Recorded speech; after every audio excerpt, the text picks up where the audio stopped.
Okay. Hi, I'm Grant Brown, Managing Director of CONQRA Eziyaka.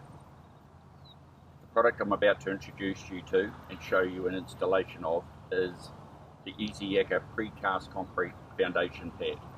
Primarily, it's a low-bearing element in the bottom of a timber foundation, whether it be a square-cut timber pile or a large circular tanner pole, often used in the construction of retaining walls, etc., etc. When it's used underneath the large tanner poles, building contractors like to use the bigger foundation pad. When it's lowered and installed into the bottom of the foundation pad, it creates a nice even bearing surface for them to roll the bigger tanner poles around on, align them and simply brace them against the bank. A lot of foundation companies doing large retaining walls use the pad purely for the fact that, particularly when the bottom of the foundation is full of mud, the machine has lifted the pole up and choked it in with a chain, typically because they weigh quite a few hundred kgs, and sometimes it creates that firm base. The pole's not going into the mud, which then negates any form of alignment. So let's get a little bit into it. I hold class 1 and 2 of a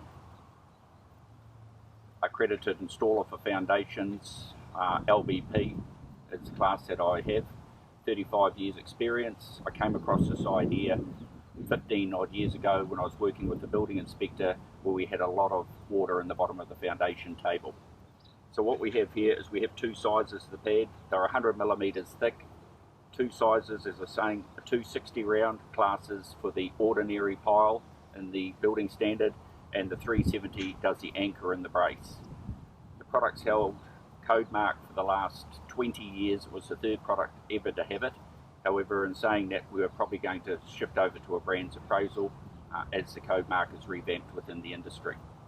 Currently, the pad crusher's strength is 28 to 31 MPa, far exceeding the 17.5 requirement. When they're distributed nationwide, this is a free of charge complimentary kit so that the builder uses the right technique in installing them.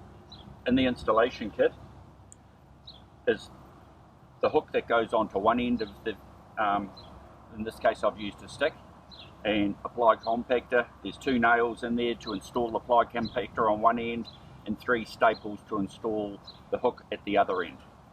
In the base of the Eziyaka, we have an inverted area here. It's conical, so that when the hook comes through, it's turned as a quarter turn, engaging the hook underneath and making it safe and secure so it doesn't fall off on the building contractor's foot. Simple quarter turn disengages it. Same principle for in the bottom of the foundation. So what we'll do is we'll install this smaller unit, the 260,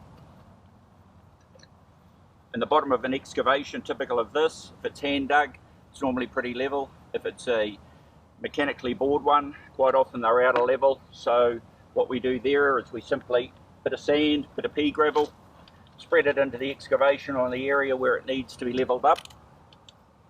Using the ply compactor on the other end, we simply tamper the bottom of the area where the foundation pad is going to be settling. And at this point we then engage the lifting eye with the hook. Quarter turn as we suggested. It's placed in the bottom of the foundation. Another quarter turn disengages the hook and leaves the pad in the bottom of the hole. The kits are supplied free of charge. It's not advantageous to try and drop the foundation pad into the bottom of the hole. From this point here, it's a very easy practice to install a square cut timber pile as such. Simply place the timber pile on top of the foundation pad. 10 times out of 10, the foundation pile will stand pretty well plumb. Eliminates a lot of bracing that typically the builder would try and align the poles with prior to concrete pouring, and it also negates the technique called plunging, where the builders fill a lot of the holes up in a line and go along and try and plunge the poles into position without bracing. Hazardous. Ugly technique, takes the guys a long time to do. They take a lot of air down, the piles float. Another good aspect of this is once it's lined up to a string line, the builder can simply lie them back in the hole when he's not using and ready for the concrete, brings them along, simply stands them up to the string line once again, and away he goes. Very, very easy installation. And typically I've used a smaller stick here for it. A builder would probably use 50 by 50 batten for getting the biggest 370 unit into the bottom of the hole. Very, very easy installation. Thank you.